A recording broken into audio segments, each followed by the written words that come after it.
एक समय सीमा के अंतर्गत स्थानीय नीति को परिभाषित कर देना चाहिए ताकि यहाँ के लोगों को नियोजन वगैरह में इनका लाभ मिल सके। और जब तक नहीं होता है तब तक नियोजन वगैरह कोई बंद कर देना चाहिए। अब जेल हमको जाना पड़ा है, ये बात मेन बात है। इस बात को समझो, सुनो सब। तुम लोग जानकारी नहीं रखोगे तो कैसे चलेगा? वही वाला बोल दीजिए। रैयत वाला जो मामला आपने 600 करोड़ आपने कहा कि काम शुरू हो गया है। देखिए 2018 में झारखंड सेंट्रल यूनिवर्सिटी के लिए 500 एकड़ जमीन का अधिग्रहण किया गया था। चीड़ी मनातू का एक मौजा है वहां पर आपका, और निर्माण कार्य भी वहां शुरू हुआ। अभी तक रैयतों को एक फुटी कौड़ी मुआवजा नहीं मिला, जबकि 139.18 तैयारी कहाँ से की? NIBM से। मैं NIBM को बधाई देता हूँ। आप जो सपना देख रहे हैं उस सपने को हम दोनों मिलकर पूरा करेंगे। एकड़ जमीन रैयतों का गया है, 139.18 एकड़, और जो उस पर मुआवजा राशि तय हुआ है 600 करोड़ से ऊपर तय हुआ है। अभी तक 18 में अधिग्रहण हुआ, लेकिन अभी तक रैयतों को मुआवजा नहीं मिला और निर्माण कार्य जारी है, और निर्माण कार्य भी कुछ दिन में पूरा हो जाएगा। जब निर्माण कार्य पूरा हो ही जाएगा तो फिर तो उनको बाउंड्री के अंदर में घुसने ही नहीं दिया जाएगा। और इसीलिए हमने आज सदन में ये बात रखा कि सबसे पहले निर्माण कार्य को बंद किया जाए और उसका मुआवजा समय सीमा के अंतर्गत उनको मुआवजा उपलब्ध कराया जाए।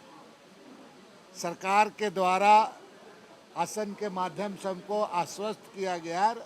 आश्वस्त ही नहीं, उन्होंने कहा है कि निर्माण कार्य को अविलंब बंद कर दिया जाएगा और इसका मुआवजा के संबंध में कार्रवाई की जा रही है। तब है कि समय सीमा के अंतर्गत उसको मुआवजा भी हो जाना चाहिए।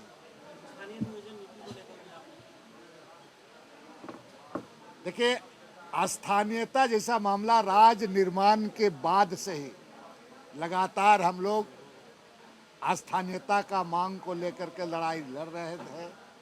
लगातार कई बार इस समय में जेल में मुझे जाना पड़ा।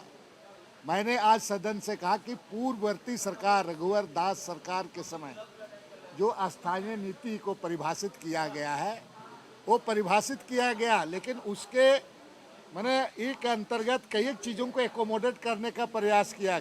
मैंने बाहरी लोगों को एंट्री कराने का रास्ता भी खोल के रखा था। इसलिए जो पूर्ववर्ती रघुवर दास की सरकार के द्वारा जो परिभाषित किया गया स्थानीय नीति का, उसको अविलंब रद्द करते हुए जो त्रिस्तरीय कमेटी बना है और विचाराधीन है सरकार का जो जवाब है, तो ये जो त्रिस्तरीय कमेटी है, इस कमेटी को समय सीमा के अंदर, क्योंकि पूरे राज्य में इसके लिए आंदोलनरत है, लोग आंदोलन कर रहे हैं, इसका मांग कर रहे हैं, ऐसे में इसको भी एक समय सीमा के अंतर्गत स्थानीय नीति को परिभाषित कर देना चाहिए ताकि यहाँ के लोगों को नियोजन वगैरह में इनका लाभ मिल सके। और जब तक नहीं होता है तब तक नियोजन वगैरह कोई बंद कर देना चाहिए, रोक देना चाहिए। जब तक ये नहीं होता है तब तक नियोजन का जो प्रक्रिया है इसको रोक देना चाहिए और समय सीमा के अंतर्गत ये नियोजन नीति को परिभाषित सरकार को करनी चाहिए।